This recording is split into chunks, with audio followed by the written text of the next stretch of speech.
So, Justin, what can you say about your team's composure to be able to keep things just under control as it was getting really tense towards the end, having to both score a touchdown and hold them? Yeah, I think that was the most positive lesson we'll learn from this game. There's going to be a lot, but that we don't have to be perfect to win. We certainly weren't, but they played the entire game, literally down to the last play, and competed, and for the offense to put together a drive and make that play to put us ahead, and then the defense to go back out there and have a couple chances to get off the field in a more timely manner, but we didn't quite get that done for a couple reasons. But then making the play to end it, Luke making the huge interception. But I think that's a lesson. We won imperfectly, and we got a lot to clean up, but it's finding a way to win, and that's what it was today. And so, yeah. Did you have anything to say on the sidelines when things got down 14-0 and it was looking like the energy was going against you, or just play ball as ever? The game always has three things. It's got momentum, and it's got adversity, and then you got the unknown. The ball bounces one way versus the other, and those things happen in every game. And so that was obviously adversity, and some of that was they did a good job, and some of it was us not doing a good job. So you got to continue to play, and you don't want to put yourself in a hole like that. But that's what I'm saying.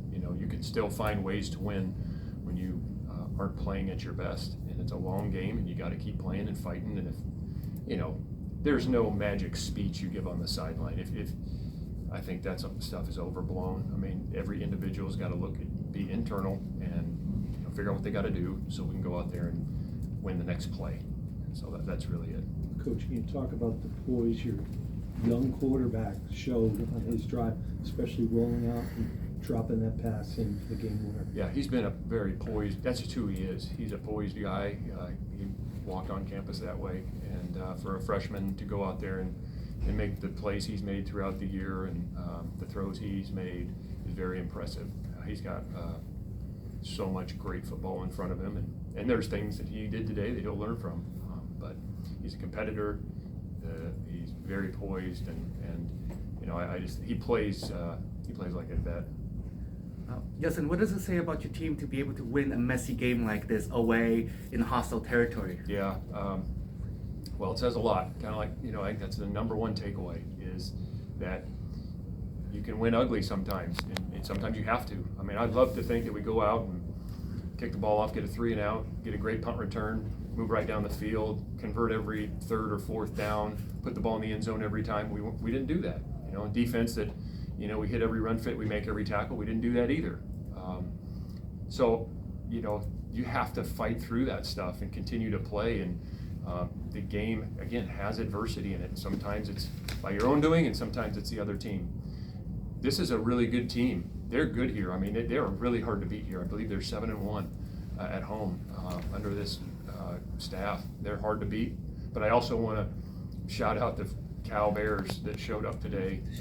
Unbelievable showing by the Cal fans, some of whom live on the eastern seaboard and some who flew all the way across the country for this. And man, I mean, we heard them right when we took the field. It was awesome, and really appreciate them and everybody else that watched on TV. What's it like when they're driving down the field and they get to the 5? Yeah. I mean, what's that like in that moment? I mean, you got to find a way to get a stop on the very next play. There are plays in that series. Obviously, we can play better. I mean, we had a 4th and 8, but even a first down at a completion that we could have played better. The 4th and 8, didn't have great technique on that. So I mean, you got to continue to play and really, if you get too emotional in those moments, you start making emotional decisions. That's how you beat yourself. So continue to play the call, get lined up, do what you got to do on that play.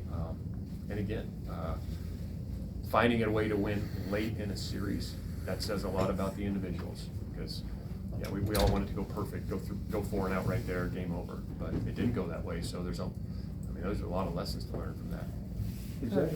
Since 2021, Cal has gone 7-16 in one-score games, and 1-5 in the last 6, with the last loss being NC State.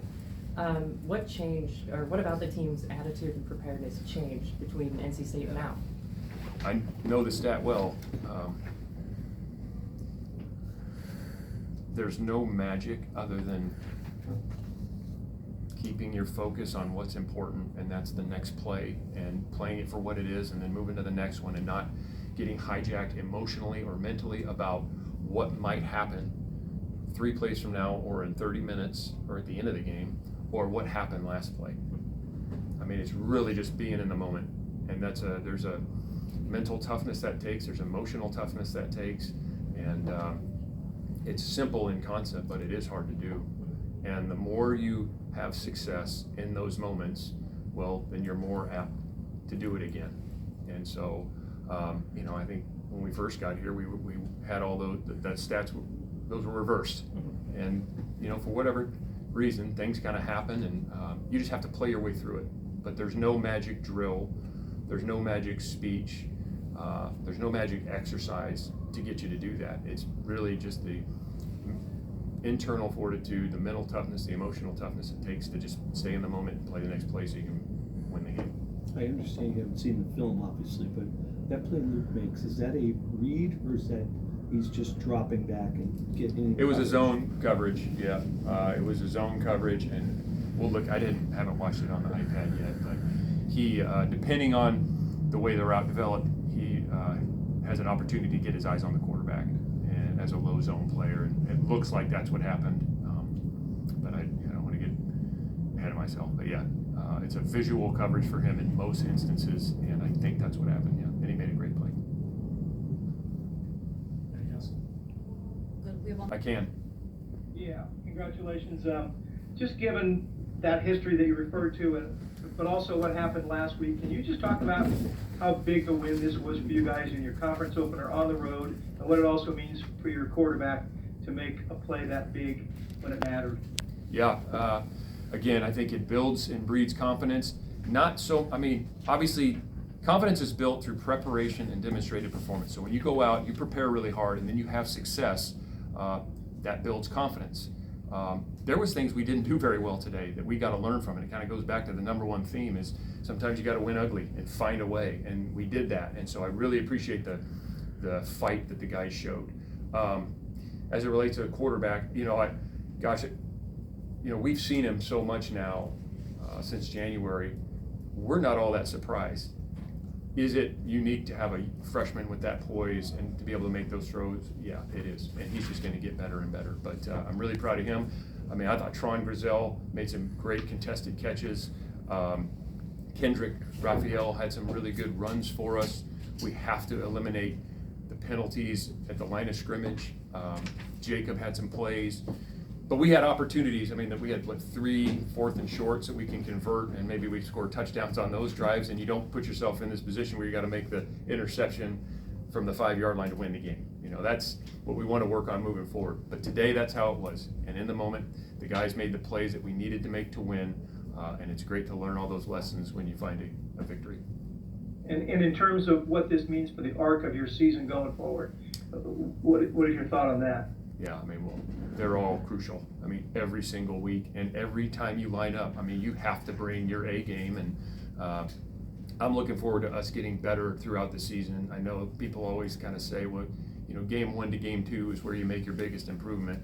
I don't believe that. I think we can make massive improvements this week, and the difference between really good and average is this much, and we got to find a way to make up those margins, either through focus, through technique, through scheme knowledge, a lot of tackling.